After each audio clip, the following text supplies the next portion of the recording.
जब इंसान मोह के बाजार में घूमता है तो चमक दमक उसे तुरंत लुभा लेती है।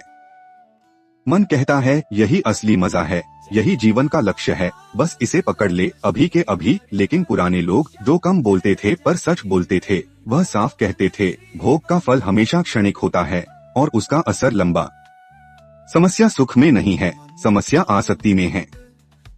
भोगों से मिलने वाला सुख वही है जैसे गर्मी में ठंडी हवा की एक लहर अच्छी तो लगती है पर उससे गर्मी खत्म नहीं होती। मन को लगता है कि बस एक बार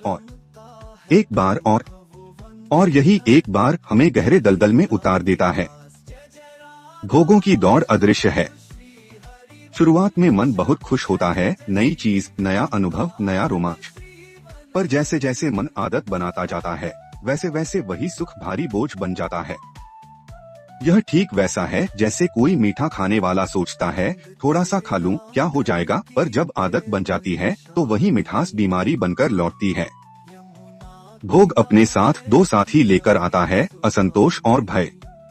असंतोष इसलिए कि मन कभी तृप्त नहीं होता और भय इसलिए कि जो मिला है कहीं वह छिन न जाए। जैसे जैसे मन बाहर की चीजों का आदी होता जाता है भीतर की शक्ति कम होती जाती है। फिर एक दिन ऐसा आता है जब व्यक्ति को एहसास होता है कि वह उस सुख का मालिक नहीं बल्कि गुलाम बन चुका है। बड़ी बड़ी समस्याओं का हल भगवान तब देते हैं जब इंसान खुद को उनके हवाले कर देता है।